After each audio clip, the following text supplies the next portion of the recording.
July 28, 2026, A Life of Meditation. Joseph and Unjust Suffering. Dear beloved saints, I pray you are resting deeply in the grace and peace of the Lord today.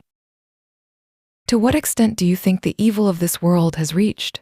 The world is becoming more wicked day by day. How far do you think that evil has come? The world is truly unrighteous. To what extent do you think this unrighteousness has reached? There is so much sin in the world, and that sin is becoming increasingly intelligent. We often feel terrified and shudder when we see sin and evil reaching extreme limits. How far do you think that sin has come?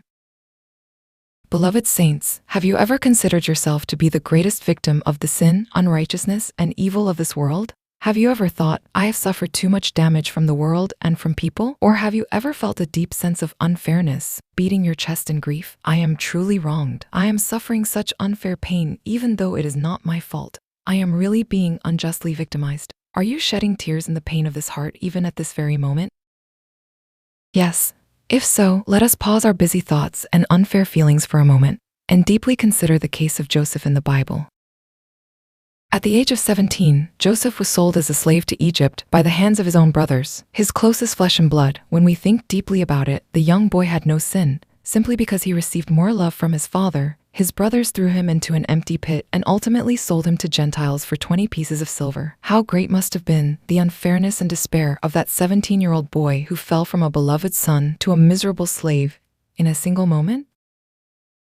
However, Joseph's unfair suffering did not end there. While living faithfully and honestly as a servant in the house of Potiphar, the captain of the Egyptian guard, he gained trust. Yet, because he refused the wicked and immoral temptation of his master's wife, he was falsely accused and thrown into the royal prison where violent criminals were kept. He did not go to prison for committing a sin. Rather, because he kept his righteousness to avoid sinning before God, he fell into the deepest despair of a dungeon. For a long period of 13 years, from being sold at age 17 until becoming the prime minister of Egypt, Joseph had to pass through a deep swamp of suffering filled with continuous betrayal, false accusations, unfairness, and waiting. If anyone in this world could cry out, I am a victim, I am truly wronged, it was Joseph.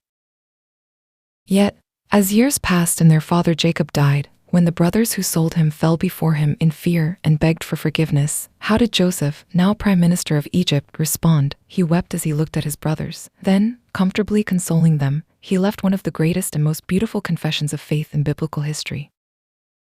Do not be afraid, for am I in the place of God? As for you, you meant evil against me, but God meant it for good, to bring it about that many people should be kept alive, as they are today. So do not be afraid, I will provide for you and your little ones.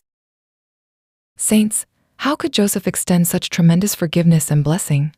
It was because he did not fix his eyes on the evil actions of his brothers who wounded and victimized him. Behind their wickedness, he looked at God's great providence, which wove even all those unfair times and years of tears together like puzzle pieces to turn them into a good history that saved the lives of many people. Because he acknowledged God's absolute sovereignty, he was able to stand not as an avenger filled with anger, but as a channel of blessing flowing with love and grace.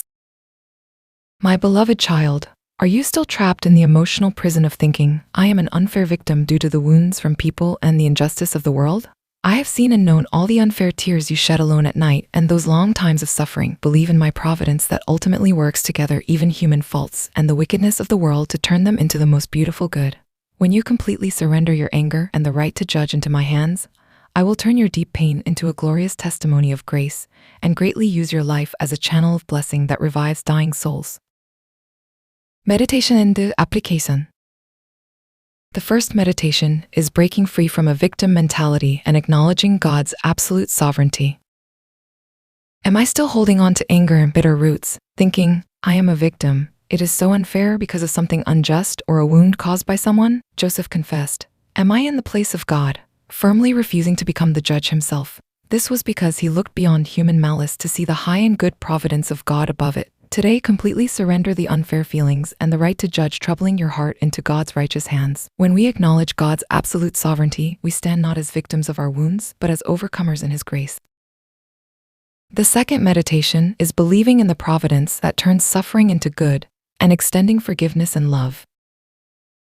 Am I still condemning in my heart those who gave me wounds and pain, secretly dreaming of a day of revenge? God is the one who uses even our failures and unfair suffering as materials to accomplish a great history of salvation. Believing that there is God's good plan in every rough wave allowed in my life, try forgiving and blessing those who hurt you with the love of Christ. That step of forgiveness, laying down revenge and extending grace, leads your soul to true freedom and restoration.